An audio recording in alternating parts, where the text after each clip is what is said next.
സമയം 6:45. നമുക്കിന്ന് പൊങ്കൽ സെലിബ്രേഷൻ ആണ്, അതിന് വേണ്ടി ഞാൻ പോകാം. പിന്നെ ഇവിടെ ഇങ്ങനെ നിന്നത് ബാക്ക്ഗ്രൗണ്ട് അടിപൊളിയായിട്ടുണ്ട്. കഴിഞ്ഞ 3 ദിവസമായിട്ട് ഞാൻ ഒരു വീഡിയോസ് എൻ്റെ ചാനലിൽ ഞാൻ അപ്ലോഡ് ചെയ്തിട്ടില്ല, കാരണം കുറച്ച് തിരക്ക് പെട്ടുപോയി. ഇന്നോട്ട് ഇനി കണ്ടിന്യൂസ് ആയിട്ട് വീഡിയോ ഉണ്ടാവും കേട്ടോ. ഇനി ഈ വീഡിയോയിൽ ഒരു സന്തോഷ വാർത്ത കൂടെ പറയാനുണ്ട്. എൻ്റെ ചാനലിൽ 90 സബ്സ്ക്രൈബേഴ്സായി. 90 സബ്സ്ക്രൈബേഴ്സ് എന്ന് പറഞ്ഞാൽ അത്ര വലിയ നമ്പറാണോ എന്ന് ചോദിച്ചാൽ എനിക്കാണ്. എൻ്റെ വീഡിയോസ് കാണാൻ ഇഷ്ടപ്പെടുന്ന എന്നെ ഇഷ്ടമുള്ള ആൾക്കാരെ എനിക്ക് ഭയങ്കര ഇമ്പോർട്ടൻ്റ് ആണ്. അതുകൊണ്ട് തന്നെ ഈ 90 സബ്സ്ക്രൈബേഴ്സ് എന്ന് പറയുന്നത് എന്നെ സംബന്ധിച്ച് ചെറിയ നമ്പർ അല്ല. അപ്പം ഇനി നമുക്ക് നമ്മുടെ വീഡിയോയിലോട്ട് വരാം. അങ്ങനെ നമ്മൾ ബസ് കയറി കോളേജ് എത്തി.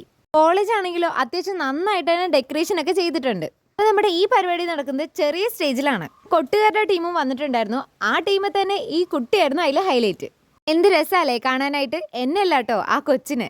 ഞാനും എൻ്റെ പിള്ളേരും കൂടെ പോകാൻ പോണത് ഫോട്ടോ എടുക്കാനായിട്ടാണ്. പൊതുവെ ഈ ഗേൾസ് ഇങ്ങനെ ഒരുങ്ങിക്കഴിഞ്ഞാൽ ഫോട്ടോ എടുക്കുന്നത് അത് മസ്റ്റ് ആണല്ലോ. പിന്നെ ഇത്രയും ഒരുങ്ങിയിട്ട് ഫോട്ടോ ഇട്ടില്ലെങ്കിൽ പിന്നെ അതിനേക്കാളും വലിയ വിഷമം നമുക്ക് വേറെ വരാനില്ല അല്ലേ. ഫോട്ടോഷൂട്ട് എല്ലാം കഴിഞ്ഞ് വന്നപ്പോഴത്തേനും ഈ ജെല്ലിക്കെട്ട് അവിടെ നടക്കണ്ടായിരുന്നു.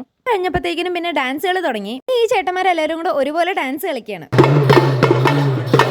എല്ലാ പരിപാടികളും തമിഴ്നാട് സ്റ്റൈലായിരുന്നു. ഡാൻസുകളായാലും ജെല്ലിക്കെട്ടിന്റെ ആയാലും ഈ കൊട്ടുകളായാലും അതെ ഈ മയിലാട്ടോ കരകോട്ടോ അങ്ങനെ എന്തോ, അതിന്റെ പേര് കറക്റ്റായിട്ട് അറിയില്ല, അതുകൊണ്ടാട്ടോ. പിന്നെ ഈ പൊരിവേലത്ത് ഞങ്ങൾ രണ്ടുപേരും കൂടെ പോണത് വലിയ ക്യാൻറ്റീനിൽ ഫുഡ് കഴിക്കാനായിട്ടാണ്. ചിക്കൻ ഫ്രൈഡ് റൈസും ചിക്കൻ ബിരിയാണിയാണ് ഞങ്ങൾ മേടിച്ചത്. ഇതിൽ ഫ്രൈഡ് റൈസ് ആണ് കേട്ടോ നന്നായിട്ടുള്ളത്. കൂടെ തന്നെ കുടിക്കാനായിട്ട് ഒരു 7-up കൂടെ മേടിച്ചിട്ടുണ്ടായിരുന്നു. പിന്നെ കഴിച്ച ക്ഷീണം മാറ്റാനായിട്ട് ഞങ്ങൾ രണ്ടുപേരും കൂടെ ഇരുന്ന് മയങ്ങി. മയക്കം കഴിഞ്ഞ് വന്നപ്പോഴത്തേനും ഗ്രൗണ്ടിൽ വടംവലി നടക്കുകയായിരുന്നു. പിന്നെ അതെല്ലാം കുറച്ചു നേരം നോക്കി നിൽക്കുമ്പോഴത്തേനും തന്നെ നമ്മുടെ പരിപാടിയെല്ലാം കഴിഞ്ഞ് നമ്മൾ വീട്ടിലോട്ട് വരുന്നു. ഞാൻ പറഞ്ഞില്ലേ ഞങ്ങളുടെ ബസ് സർവീസിന് കൊടുത്തോണ്ട് അതിന് പകരമായിട്ട് വന്ന ബസ്സിന്റെ അവസ്ഥയാണ് ഇത്. ഇരിക്കുന്ന സീറ്റിന്റെ താഴെ വലിയൊരു ഹോള്. ആ ഹോള് വഴി നോക്കിയാലാണെങ്കിലോ നമുക്ക് റോഡ് കാണാം.